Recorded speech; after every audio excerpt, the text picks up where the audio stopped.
In this video, we will go through the introduction to 3D vector algebra. We will go through a very good foundation of 3D vectors because a good foundation is very important as you go higher in 3D vectors, because sometimes it's very difficult to visualize. The only reason because we did not lay a good foundation of 3D vector algebra when we first learned it. So if this is your first lesson of 3D vector algebra, I recommend that you watch the entire video, and I'm sure by the end of this will be a good foundational tool for you to further progress. And we keep making videos for your education, and if you have not subscribed, please subscribe. That will help you to receive our videos time to time. So let's get into the topic. I want to take you through an illustration of a room. Consider this to be your room, and you have a table in your room, and you have a wall clock on this wall. Now, I'm going to call this as one wall and this as the second wall. So I have marked this here. So this is one wall, which is at the back of the table, and you have another wall which is on the side of the table. All right. Now you decide to bring a fish tank, and you want to keep this fish tank on top of this table, and you want to push it all the way back against the wall to save space. So what should you do next? You want to measure and see if this clock is going to be hindrance first. So you want to see how much of space is going to take on this wall. All right. So if that's what your intention is, then what would you be doing? You would start to measure this height, right? So you will start to measure how tall is this, and you will see how long is this. So you will mark this point here, the point here. This is already this point, that's where it sits. So these are the points of your interest. So let's consider the height of this is 40 centimeters, and the length is 1.2 meters, which is 120 centimeters, and the depth is also 40 centimeters. All right, so this is for our assumption. So you're going to now mark on this XY plane, so I'm marking this point on this XY plane. So I'm calling this 0, 40 because my x-axis will be 0 and my y-axis will be 40 on this wall, right? So this point on this wall is this, and I can mark it by this, coordinate geometry and call it as 0 and 40, assuming this vertical line as my y-axis and the horizontal line as my x-axis. Okay, so this is my second point here, right? So you can see clearly after marking this point, which is 120 by 40, which means my x-axis here it's 120 because the length of this fish tank is 120, and the height of the tank is 40 centimeters. So you mark this point. So now you know this clock has to be moved. So you can also mark this point here as 120 by 0. Right? On the x-axis it is 120. On the y-axis it is 0. So I'm treating this wall as a plane, and I am plotting points with x-axis and y-axis on this plane. Right. Now, I am drawing a third plane here, which is called z-axis. I'm going to call this as a z-axis. All right. So this z-axis will show me on this wall. You see this wall here? Where is this point going to be? Right. So let's try and mark that. So this is our x-axis, y-axis, and z-axis. So that's going to be my point. If I keep the fish tank here, this is my point of 40 centimeters from the wall. If you notice, I have changed my coordinates from xy to x, y, and z. I had them as x and y here, but now I have changed them to x, y, and z. What did I do? I added one more dimension here as 0 on this wall. What does the 0 indicate? The 0 indicates the projection on the table. Alright? So it's the projection from the wall towards the table. Right? And if you're going to mark this point, I'm going to call this as x-axis is 0, y-axis is 40, and our z-axis is 0 because the z-axis starts from here. 0, 1, 2, 3, it climbs up like this. It's the projection. And also, you have to understand that y-axis and the z-axis are in 90 degrees here. And z-axis and x-axis are 90 degrees here. Alright? Great. And I'm going to call this point as 120, 0, 0 because, again, the projection, this is a point on the wall. There is no projection onward. Alright. So this point here, which is the point of the tank, which is going to come here, it's on this wall.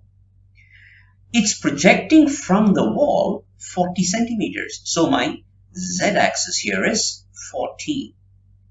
And also my y-axis is 40. Whereas my x-axis is 0. Alright? I hope you were able to understand that. So, we can also mark this point here and call it as x-axis is 120. My y-axis is 0 because it's not going up. You know, if it's going up, if there is a height, then you will have the y-axis. So the y is 0, but there is a projection of 40 centimeters from the wall over here. So this 40 centimeters is here. So 120, 0, 40. So I hope that with this illustration, you're now able to understand how x, y, and z are marked on a three-dimensional figure. Alright, now I have placed the fish tank on top of the table and I have moved my clock to the other side. Great. And we have these points which we already marked. Now this point is on the wall. This point is on the wall. This point is on the wall. This point is also on the wall, but it's projecting from the back wall. So this is on the z-axis. This is like the side wall here. Alright? But it's projecting from the back wall. So, now, how can we locate this particular point? We know now this point has an x-axis because it's coming from this side wall straight down. So from the x-axis here, it's, you know, this line. This is in alignment with this line. So it's going to be 120 on the x-axis. Alright? If you measure this length, it will be 120, right? And then the height, which is our y-axis, will be 40. And the projection will be 40. So I'm going to call this as 120, 40, 40. Alright? So this gives us an introduction to marking coordinates on a three-dimensional plane. Next, I have moved the fish tank down, but I'm keeping this length of the fish tank, you know, this particular part of the fish tank over here. And I'm calling this as the segment. Let's call this, it's a line here, okay? So this line, I'm calling it as line A to B. Now this is a line, and this line is called a vector because it's on a three-dimensional, and I am pointing it towards upward direction, from down to up. So this vector right now is on a three-dimensional plane. It's away from the wall, so it has a z-axis. It's away from this wall here, so it has an x-axis, and it's above the table, so it has a y-axis. All right. So this point here, as we have seen earlier, is 120 by 40 by 40. So this particular AB, this ray, or this vector, is called a three-dimensional vector, and we can represent this as V. You can call it by a vector V. It can be any variable, but I'm calling this here as V. And V represents the vector AB on a three-dimensional space, which is from here, this point on the table, all the way up to here. All right. Now, I am going to draw a line at the middle of the fish tank here. Okay. And I'm going to draw another line on the middle of the fish tank on this side. Now, I'm going to connect this point and this point with a vector. All right. So this vector is going to be directional from here to here. Okay. So what is this point? Half. Exactly half of this will be 120 divided by 2 is 60. You're right. So on the x-axis it will be 60. And on the y-axis its height is 40. It will be 40. And on the z-axis it's projecting from the wall 40. So you have 60 from the x-axis, 40 from the y-axis, and 40 from the z-axis. So our point, this vector, 60, 40, and 40.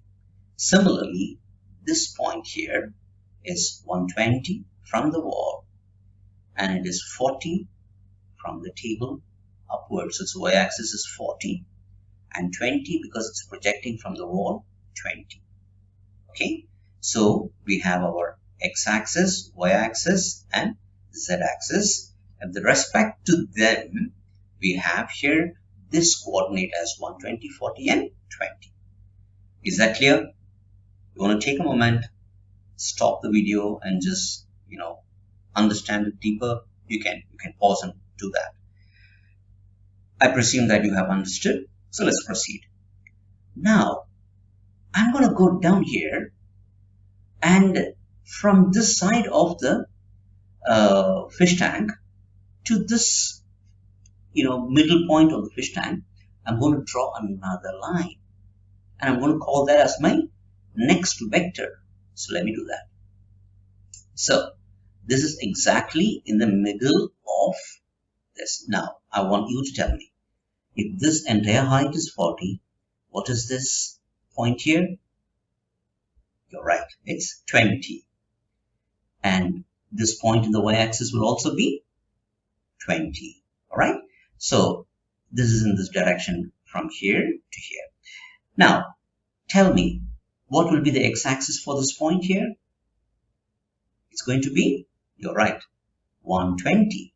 Okay, because it's from the wall, 120. It's on this surface. And the x-axis for this, how much is it from the wall? It is 60. So you have 60 here, so, right, which is the x-axis, 20, which is the y-axis, and how deep is this from the wall? 40. So that's our dimensions for the 3D plane. 60, 20, and 40 for this point, and 120, 20, and 20. So this is another vector. So I'm going to call this vector as vector A, and I'm going to call this vector as vector B. Can you see they are inside the tank, but they are in a direction in a tank? Just visualize like if there was a fish in the tank, something like that, an object inside the tank. So you have this line which is inside the tank, which has a certain length, and its initial point is 60, 20, and 40, and its end point is 120, 20, and 20. All right. So similarly, you have vector A with the same property. All right. We can call vector A and vector B as A. Vector A is a translate of vector B. because so vector A is a translate of vector B. Why? Because they are in the same direction and they are of same length. Even if I'm going to move this further anywhere inside, it will still be the same.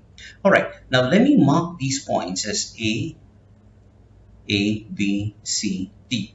Okay, so I can replace the vector A as AB vector, where it shows that this starts from the position A, 60, 40, and 40, and it ends in position B, 120, 40, and 20. And we can also say that this vector AB is equal to this vector CD. Now let's move this vector inside, and I'm going to call this vector again as CD, but I have moved it inside the fish tank. Okay, so it's not here in this spot, but it's somewhere inside.